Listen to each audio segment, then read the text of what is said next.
C'était le grand jour. Tout le monde était en effervescence. Les préparatifs allaient bon train. Il n'y avait pas eu beaucoup de temps depuis l'annonce officielle de l'Union, mais pour ce qui était de la préparation de festivités, les habitants de Louémont étaient des experts. En cela, il était indéniable que le prince étranger les avait beaucoup aidés. Tout le royaume n'était plus que fleurs et couleurs. Toutes les habitations, tous les chemins, partout où un œil pouvait se poser, de Cessé à Chiasi, de Chiasi à Louémont, tout était royalement décoré. Partout dans le royaume se sentait l'atmosphère gaie et sereine d'un événement auquel tous adhéraient, tous sauf la princesse concernée. Elle avait la désagréable impression de vivre un très très mauvais rêve.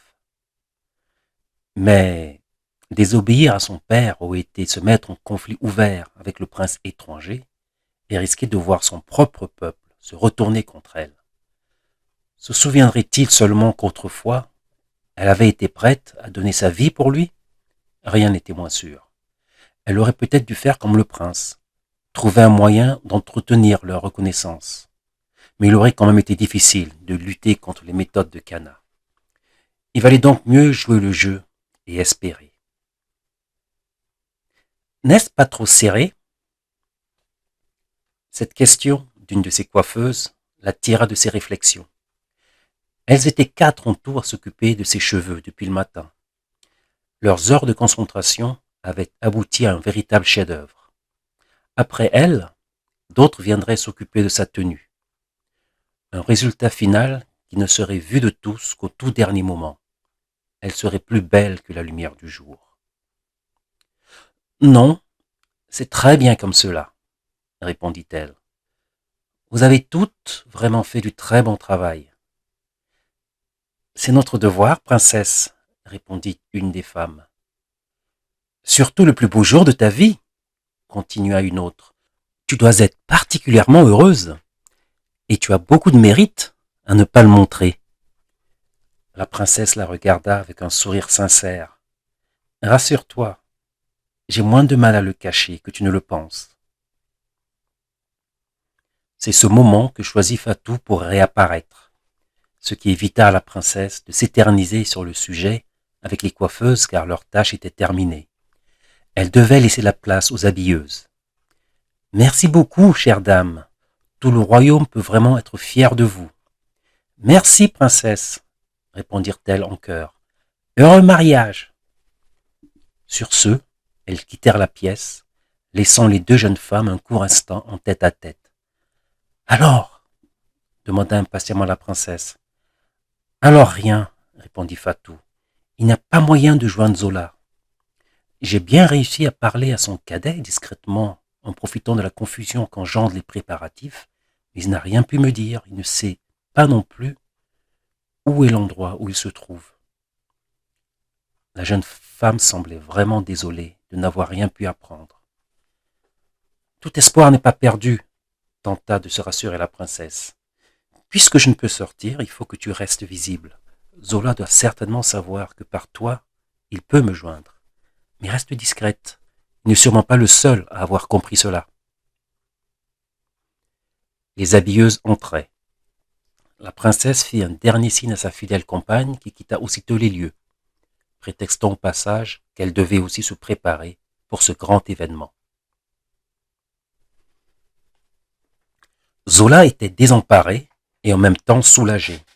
Il avait passé une bonne partie de la nuit à parcourir minutieusement le fond du plan d'eau où il avait perdu la sphère dans l'espoir de la récupérer. Il avait fait un effort très louable pour surmonter sa peur de ces eaux noires et inquiétantes. Il ne lui restait que la partie la plus en aval à explorer lorsqu'il avait décidé de remonter. Le jour se levait et l'on n'était jamais trop prudent. Mais il était toutefois sceptique sur le fait que la sphère ait pu se déplacer d'autant. Le fond était vaseux, et même en étant sphérique, aucun objet n'aurait parcouru une telle distance en si peu de temps et avec si peu de courant. Quelqu'un l'avait-il récupéré? Il devait tout envisager. Si c'était le cas, il n'était peut-être pas le seul à connaître l'existence de cette grotte en amont. Ou alors, Cana avait su d'une manière ou d'une autre où il pouvait la trouver. Mais alors, les avait-il toutes eues en sa possession? Il fallait l'envisager. Pourquoi donc n'en avait-il pas fait usage? Visiblement, elles ne lui avaient en effet pas vraiment servi. Le phénomène qu'il avait observé dans la demeure du prince étranger ne devait certainement pas être la seule utilité, si bien entendu elles en étaient à l'origine. Zola avait le cerveau qui bouillonnait. Heureusement qu'il avait pu dérober une des sphères. Peut-être juste avant qu'il n'en fasse un usage irréparable. Peut-être lui manquait-il autre chose? Il allait épouser la princesse. En cas de disparition du roi, il serait le nouveau souverain. Cela lui était-il nécessaire d'être roi? Auquel cas la vie de ce dernier était menacée. Ou peut-être pas. Le prince ne faisait-il que profiter des circonstances ou les provoquait-il? Les deux possibilités étaient envisagées, mais Zola préféra donner priorité à la seconde. Il lui faudrait agir de même, provoquer les événements. Mais pour l'heure, ce qu'il voulait était d'en avoir le cœur net sur la disparition de la sphère, car son instinct lui soufflait qu'il perdrait son temps en explorant le reste du bassin. Depuis l'aube, il était embusqué sur les rochers surplombant le bassin au-dessus de la grotte, bien embusqué dans les broussailles et les racines apparentes qui les parcouraient. Il avait finalement trouvé un passage dans la fissure de la grotte. Cela lui avait permis d'accéder à l'endroit où il se trouvait, car il était quasiment impossible d'y parvenir par une autre voie. La végétation y était vraiment trop dense. De ce perchoir, le jeune homme espérait voir apparaître quelqu'un. Qui? Kana? Opoku? Un autre membre de la suite du prince étranger? Il n'en savait rien. Il n'en savait tellement rien qu'il fut surpris lorsqu'il vit enfin l'élément digne d'attirer son attention. Mais il était loin de s'imaginer qu'il avait là sous les yeux un des principaux acteurs du sinistre scénario qui se déroulait dans le royaume. Le jour commençait à peine à poindre.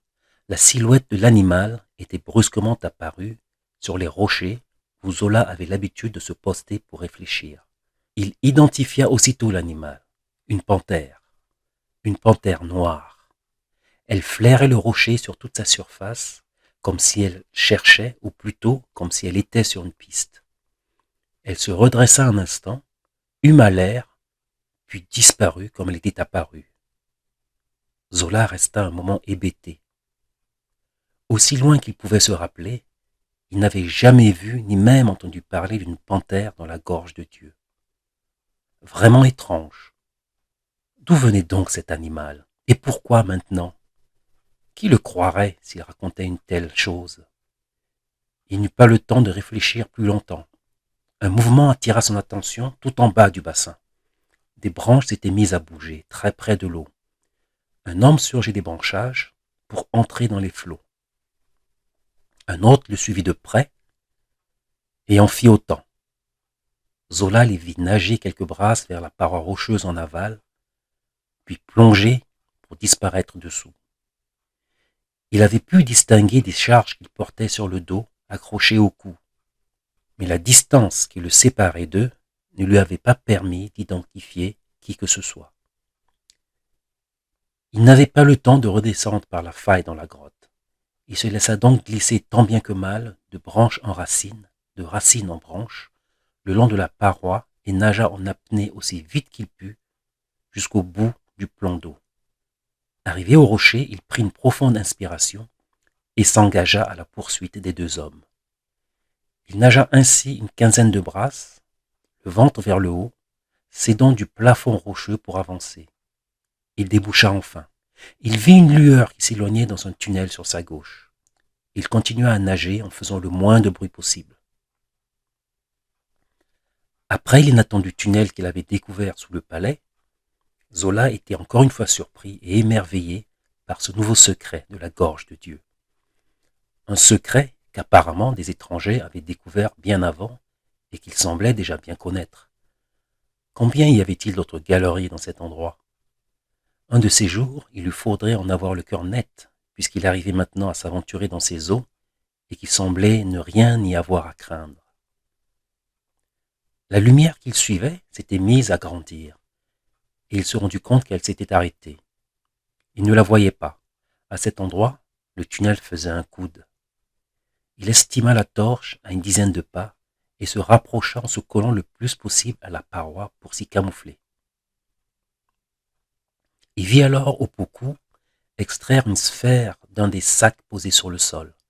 Puis, jetant un regard circulaire, il vit de l'autre côté du cours d'eau le deuxième homme poser l'autre sphère sur une sorte d'autel creusé dans la paroi. Au total, il y avait 3 autels dans la salle. En effet, cette immense grotte avait bien l'air d'une salle. Elle avait visiblement été taillée. La forme qu'elle avait ne pouvait être naturelle. Elle était coupée en deux par le cours d'eau qui continuait sa trajectoire sur le 3e autel qui la surplombait et qui devait logiquement recevoir la 3e sphère. Le plafond était sphérique, tandis que l'ensemble des murs formait une pointe de flèche indiquant le sens du courant. Le plus frappant étaient les marches qui sortaient de l'eau, permettant d'accéder à la salle et conduisant au sommet de la flèche en passant de part et d'autre de l'autel. « Recouvre-la avec le sac », ordonna Opoku. « Bien. » L'homme recouvrit la sphère avec le sac de fibres qui avait servi à la transporter. De l'autre côté, Opoku faisait de même. Il prit ensuite un 3e sac, duquel il sortit une soucoupe creuse en or, dont le fond était convexe. En la posant à l'envers, on pouvait y loger une sphère. Il vit le bras droit de Kana monter lentement les marches vers l'autel. Il semblait hésiter, comme s'il avait peur que quelque chose ne se produise. Mais rien ne se passa. Arrivé au sommet des marches, il posa la soucoupe sur la dalle, à l'envers. Le fils de Gao avait le cerveau en feu. Que pouvait-il faire? Il avait visiblement sous les yeux le lieu et une partie essentielle des objets de l'acte terminal des conspirations de Kana. Il pouvait encore une fois s'emparer d'une des sphères, peut-être même de toutes, pour contrecarrer encore une fois les plans du prince étranger. Mais après, il lui fallait anéantir complètement et de façon définitive cette menace. Le premier objectif serait de trouver un moyen de détruire au moins la sphère qu'il avait en sa possession. Mais qu'arriverait-il en la détruisant? Peut-être n'était-ce pas sans risque. Ces gros bijoux n'étaient tout de même pas ordinaires. Un clapotis d'eau le fit sursauter. Une seconde lueur approchait. En restant à sa place, il était certain de se faire surprendre. Soit il allait se réfugier en aval en nageant sous l'eau, soit il plongeait pour passer sous le ou les nouveaux arrivants. Il ne savait pas quelle était la profondeur de l'eau, ni s'il pouvait vraiment se réfugier à la pointe de la flèche. Peut-être n'y avait-il plus de poche d'air. Il choisit la seconde solution. Il plongea au tout dernier moment. Calé contre la paroi sous l'eau, il vit passer au-dessus de lui les lueurs de 4 torches ainsi qu'une dizaine d'hommes. Dès qu'ils furent passés, il refit surface et s'approcha à nouveau de la salle. Il vit les nouveaux venus, parmi lesquels se trouvait le prince. Celui-ci semblait d'ailleurs très irrité. « Je déteste cette eau, et je déteste ce maudit royaume !» furent ses premières paroles, alors que ses yeux s'élevaient vers le haut de la grotte. Il resta ainsi le visage levé, comme émerveillé. Zola leva également les yeux. Les nombreuses torches fournissaient beaucoup plus de lumière, et le fils de Gao put distinguer ce qui attirait l'attention de Kana. Le plafond était tailladé de profondes zébrures. Elles semblaient avoir été causées par un gigantesque animal. Quant au mur, il révélait une impressionnante sculpture représentant une panthère qui terrassait un groupe d'hommes. La paroi de l'autre côté du cours d'eau présentait exactement la même sculpture. Pendant que Zola se demandait comment cela pouvait être possible, Kana se remémorait les paroles de la silhouette à propos de ses origines. Il essaya de se rappeler comment la panthère était devenue son emblème. Il n'en savait trop rien. Elle s'était comme naturellement imposée à lui. Mes ancêtres sont passés par ici. C'était à peine un murmure qui s'était échappé de la bouche du prince déchu. « Comment ?» demanda Opoku. Kana le dévisagea un instant. « Non, rien, dit-il enfin. Est-ce que tout est en place? Nous n'aurons pas de temps à perdre cette nuit. Tout doit être prêt. Tout est bien en place, maître. Et si je puis me permettre, il serait temps que tu te prépares pour la cérémonie de tout à l'heure. Le prince marcha lentement jusqu'au mur. Il passa une main sur la fresque taillée dans le rocher, une étrange lueur dans les yeux. Puis il se tourna vers Opoku. Point de panique, mon ami, point de panique. Je serai prêt en temps voulu. Mais une chose après l'autre. Il s'approcha de la sphère posée sur l'autel dans la paroi. Il souleva la toile qui la recouvrait et la regarda. Puis il monta examiner la soucoupe et redescendit de l'autre côté pour faire de même avec la seconde sphère. « Je veux que vous restiez ici, dit-il en s'adressant à ses gardes. Scindez-vous en deux et placez-vous de chaque côté. Vous allez me garder cet endroit et je ne veux pas d'échec. Votre avenir et surtout votre vie en dépendent. Ne me décevez pas. » Les gardes, visiblement impressionnés, hochèrent la tête.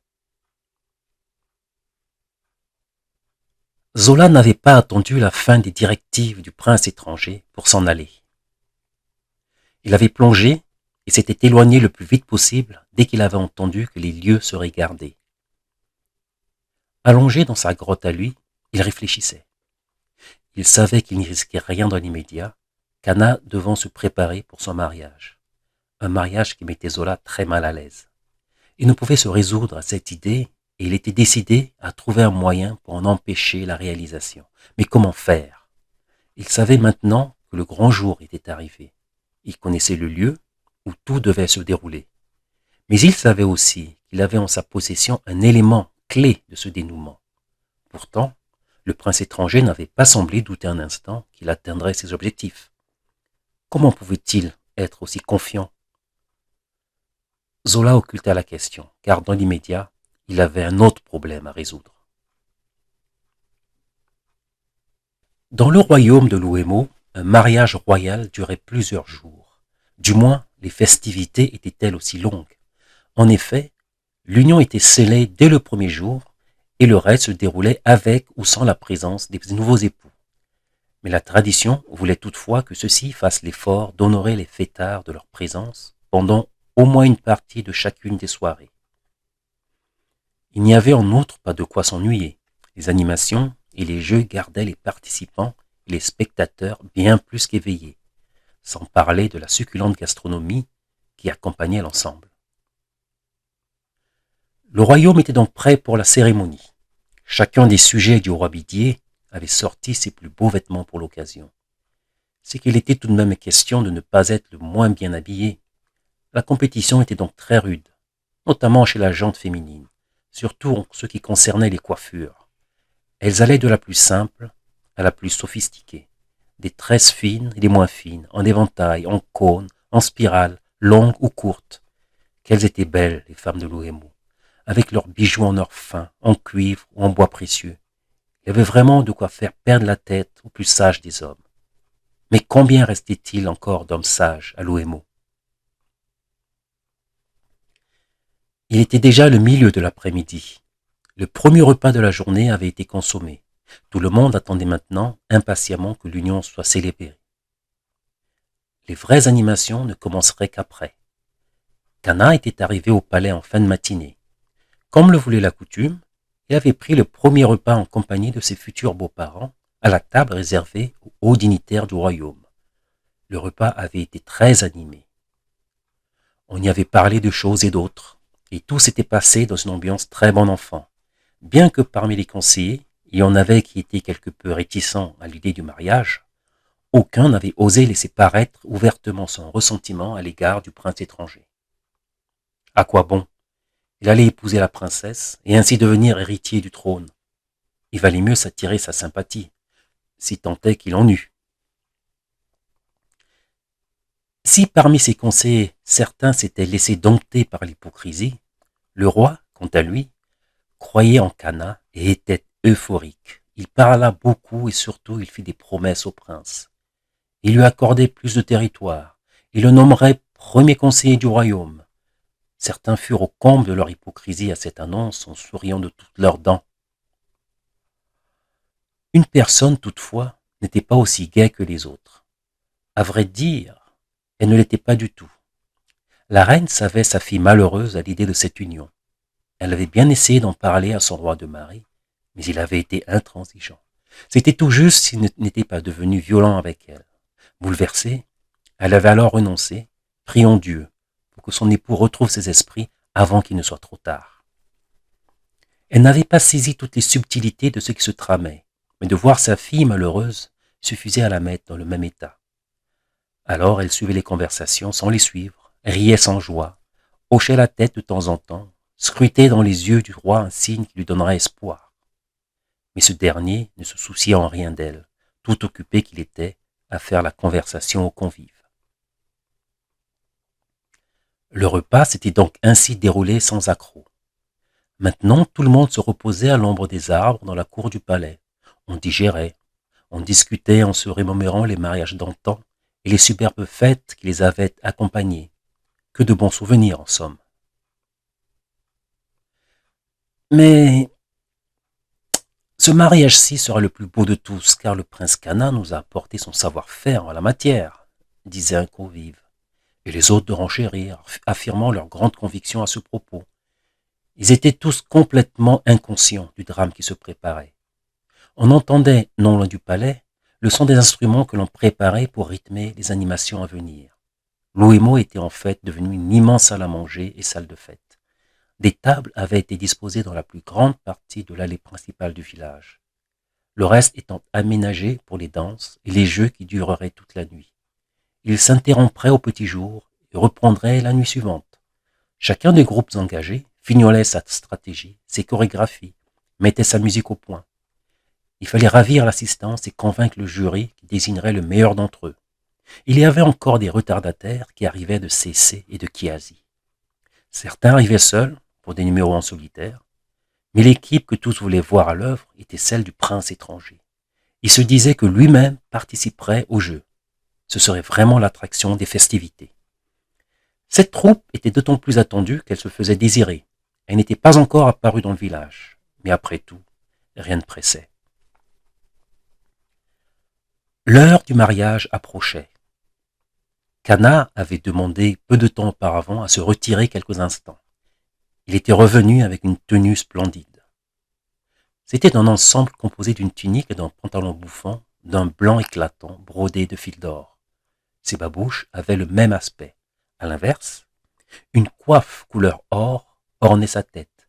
Comme toujours, il était d'une élégance remarquable. La cour du palais avait été légèrement réaménagée, un peu à l'image de ce qui avait été fait lors de l'arrivée du prince déchu dans le royaume. Tout le monde était installé, et après avoir assisté à la remise de la dot au roi, on attendait l'apparition de la princesse et l'on commençait à se demander si elle finirait par venir. Soudain, on entendit un murmure dans la foule, puis des cris. « La voilà! La voilà! La voilà !» La jeune femme venait d'apparaître enfin, et elle avançait sous les hurlements d'un public enthousiaste. Comment pouvait-il en être autrement devant une telle beauté? Tout le monde faisait son possible pour voir la princesse, et les gardes avaient fort à faire pour contenir l'effervescence populaire.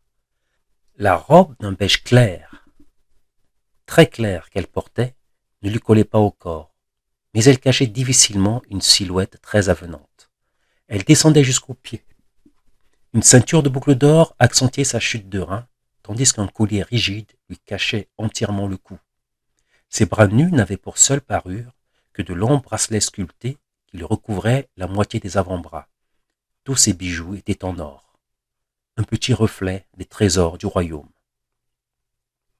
Aux côtés de la princesse, il y avait la reine, et derrière elle, une escorte de femmes proches de la famille royale. Celles-ci s'arrêtèrent à une quinzaine de pas du trône, laissant la mère et la fille continuer seules vers le roi, qui s'était levé pour venir se joindre à elle. Arrivés sur la petite estrade où se trouvaient les sièges des personnalités, tous les trois se tournèrent vers l'assistance, et le roi prit la parole. « Chers amis, aujourd'hui est un grand jour pour le royaume, n'est-ce pas? »« Oui, oui !» répondit la foule enthousiaste. Je n'en doute pas un instant et je constate que je n'ai pas tort. Une fois encore, la foule manifesta son approbation. Après les avoir calmés d'un geste du bras, le roi continua. Il y a quelque temps déjà, notre royaume était en grande difficulté. Pour nous en sortir, il aurait alors fallu accomplir un sacrifice cruel. Il regarda sa fille en prononçant ce dernier mot. Mais les esprits en avaient voulu autrement. Les esprits en avaient voulu autrement et aujourd'hui le royaume est à nouveau prospère et nous n'y avons consenti aucun sacrifice. Les esprits en avaient voulu autrement car ils nous avaient envoyé un homme. Ils nous avaient envoyé un homme qui nous a sortis de l'ornière dans laquelle nous nous trouvions. Cet homme avait apporté la pluie avec lui. Il leva les bras vers le ciel, les mains ouvertes, en les secouant. Cette pluie sans laquelle aucune survie n'était possible et qui nous fuyait depuis des lunes.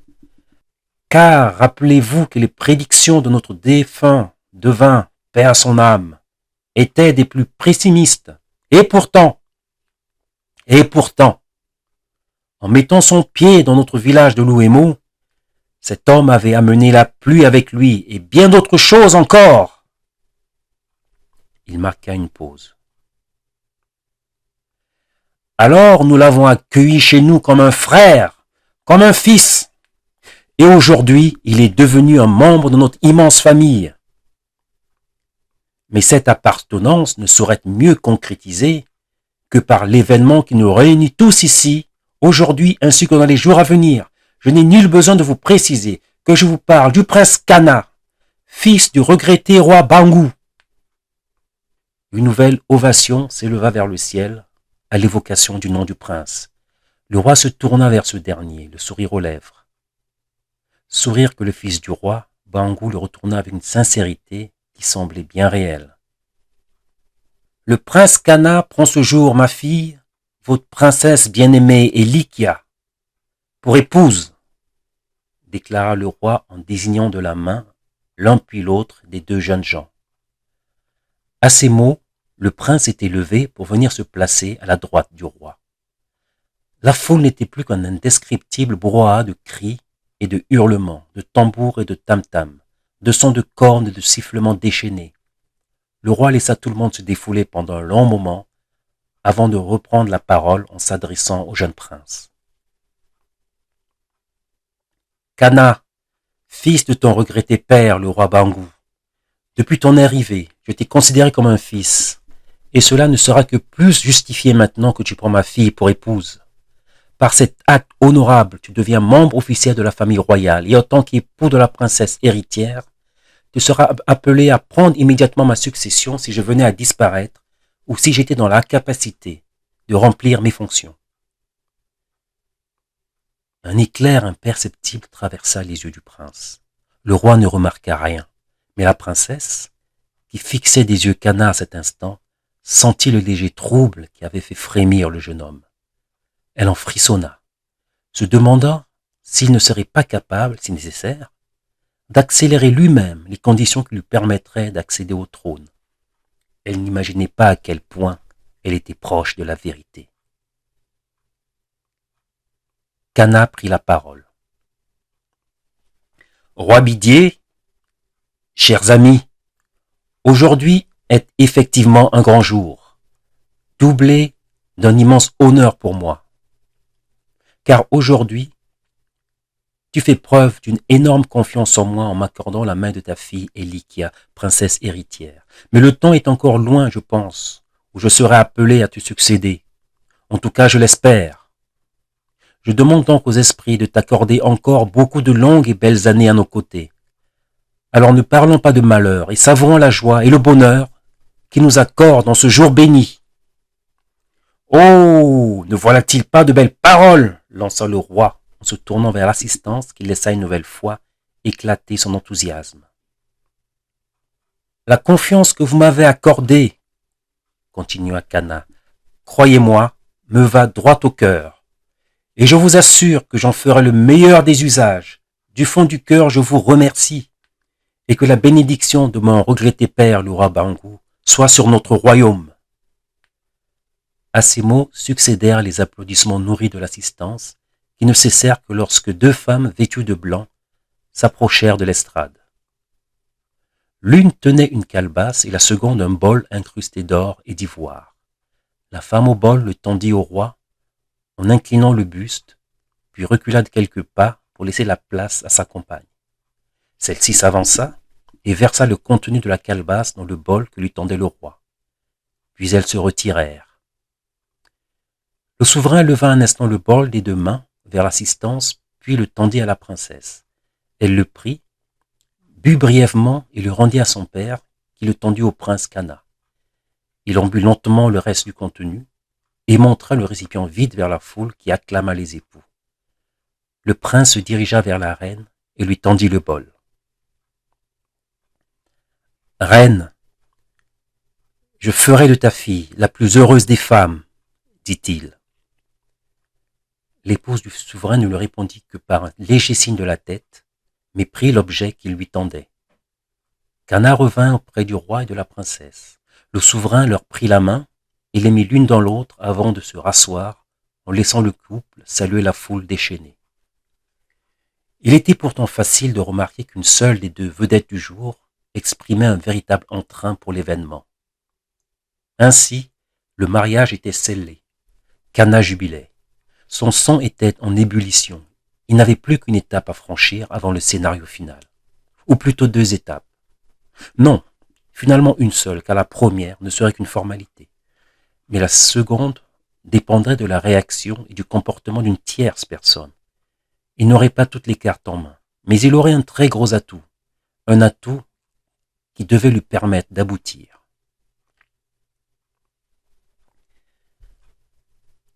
Après l'acte de mariage, plusieurs groupes de musique s'étaient succédés devant la famille royale pour présenter leur répertoire. Ils avaient exécuté des danses et chanté en l'honneur des jeunes mariés. Il y avait eu des chants louant les mérites et la générosité du prince, ainsi que la beauté et le courage de la princesse. Ce furent des moments grandioses. Pourtant, cela ne faisait que commencer. L'heure des jeux approchait et l'on sentait une légère tension dans l'atmosphère. Une tension qui montait peu à peu. En des temps ordinaires, cette tension n'aurait pas trouvé place dans une telle manifestation, car elle était malsaine. Mais l'œuvre de Kana était bien ancrée, et les habitants de l'Ouémo, concurrents comme spectateurs, avaient du mal à contrôler leurs émotions, surtout négatives. La nuit était maintenant tombée et des torches géantes avaient été allumées dans de grands récipients remplis d'huile combustible. La scène des débats baignait ainsi dans une lumière fantomatique. L'essentiel des affrontements s'y déroulerait. Au fur et à mesure des éliminations, les vaincus iraient se consoler en se mesurant entre eux sur les quelques autres scènes qui avaient pour habitude de se créer après le début des épreuves. Seuls les vainqueurs continueraient à se produire sur la scène principale, mais chaque groupe avait à nouveau sa chance le jour suivant. Le premier face-à-face eut lieu entre une équipe de Kiasi et une autre de CC. Le jeu par lequel elles s'affrontaient s'appelait le Congo, jeu au cours duquel, au rythme d'une chaude musique, on présentait devant soi un bras ou l'autre de manière à ce qu'il concorde ou non avec celui de l'adversaire, selon l'option choisie par le camp qui avait la main. Entre chacun des tours des face-à-face, il y avait des chorales qui présentaient leur répertoire, aussi varié qu'excellent. Tout le monde était enthousiaste, mais ceux qui avaient parié sur une victoire de leurs favoris étaient tendus et nerveux. Il y avait donc de plus en plus de mécontents à mesure que la soirée avançait. Au milieu de toute cette chaude ambiance, quelques débordements commençaient ici et là. Ambiance et débordements au milieu desquels il y avait un homme qui semblait revenir d'ailleurs, tellement il avait l'air de découvrir ce qui se passait autour de lui. Pourtant, ce matin-là et toute la journée qui avait suivi, il avait donné l'impression d'être maître de lui-même. Mais l'avait-il vraiment été ? L'homme se pencha vers son épouse. « Que se passe-t-il donc ? Pourquoi cette cérémonie ? demanda-t-il. « Mon cher, tes plaisanteries n'amusent que toi. » La reine avait répondu sèchement, sans tourner la tête vers son interlocuteur. Mais quelques fractions de secondes après cette réplique, elle se rendit compte de quelque chose. Le ton de la question du roi. Elle avait effectivement cru à une plaisanterie, mais la question avait de nouveau résonné dans sa tête. Elle avait alors constaté que son époux était on ne peut plus sérieux. Elle se tourna vers lui et l'observa. Il y avait une sincère interrogation dans le regard du souverain. « Aujourd'hui, tu as marié ta fille, lui dit-elle. Tu l'as mariée au prince Kana, fils du défunt roi Bangu. »« Kana, le fils du roi Bangu ?» Cette fois, l'interrogation fut dans les yeux de son épouse. « Mais que t'arrive-t-il donc? Aurais-tu oublié ce qui se passe dans ton propre royaume ?» Le roi ne répondit pas. Il se redressa et regarda autour de lui. À sa droite, il y avait sa fille, puis Kana en grande conversation avec son voisin immédiat. Le prince arborait un large sourire. Ensuite, il y avait quelques conseillers, tout comme du côté où se trouvait la reine. Il semblait chercher quelque chose, ou plutôt quelqu'un. « Je ne vois pas Gao. Où est-il donc ?»« Mais Gao a disparu depuis longtemps. Personne ne sait ce qu'il est devenu après que tu l'aies démis de ses fonctions. Son fils Zola aussi a disparu. Personne ne l'a vu depuis plusieurs jours. Mais cela ne semble pas perturber qui que ce soit parmi... » La reine s'interrompit brusquement. « Mais pourquoi est-ce que je te raconte tout ceci ?» reprit-elle. « Tu le sais tout aussi bien que moi, sinon mieux. Et pourquoi l'ai-je démis de ses fonctions ?» La reine hésita un instant avant de lui répondre. Elle venait de comprendre ce qui était arrivé à son époux. Elle se rappela comment sa fille avait essayé de lui dire que le roi n'était plus lui-même, mais elle ne l'avait pas prise au sérieux. Pourtant, elle était en train d'en vivre la preuve qu'il redevenait lui-même. Dieu avait exaucé ses prières, mais trop tard. Sa fille était déjà mariée. Elle lui répondit calmement. « Tu l'as accusé de trahison. Lui ne faisait que tenter de prouver que ton hôte, le prince Kana, conspirait contre le royaume. Et je me dis qu'il avait raison. Observe donc ton peuple et vois ce qu'il est devenu. Regarde ce qu'il en a fait. Il est temps que tu réagisses, puisque tu sembles revenir parmi nous. » Le roi Bidi regarda lentement autour de lui. Bien sûr, il avait déjà vu son peuple s'amuser auparavant, mais pas de cette manière. Il fut frappé par la manière dont certains avaient peine à tenir debout, déjà à moitié ivres. Le face-à-face qui se déroulait à ce moment-là lui fit découvrir à quel point la tension était forte, aussi bien entre les concurrents qu'entre les spectateurs. Il comprit tout de suite pourquoi. Certains avaient visiblement parié de grosses mises. Il comprit ainsi à quoi avait abouti la présence du prince étranger dans le royaume. Un grand nombre des valeurs humaines que les souverains successifs de l'Ouémon s'étaient évertués à inculper à leur sujet étaient partis en fumée par l'action d'un seul homme. Il se demanda comment il s'en était pas rendu compte plus tôt. Que n'avait-il écouté ses conseillers et repoussé le visiteur comme tous les autres l'avaient fait avant lui? Un sentiment de frustration et de colère s'empara du roi Bitier, contre le prince, mais surtout contre lui-même.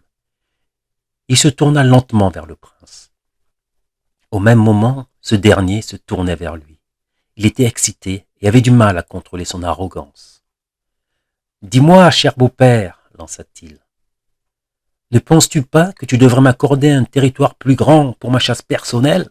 Le territoire à l'extrême sud-ouest, par exemple, regorge de gibier de toutes sortes. Même si je t'accordais tout le royaume, répondit ironiquement et instinctivement le roi. Ne te faudrait-il pas encore mon palais pour y chasser, et peut-être aussi mon cadavre pour que tu puisses régner dès maintenant? Cette réplique du roi allait accélérer sa fin. Kana resta quelques fractions de seconde interloqué par la réponse tout à fait inattendue du roi.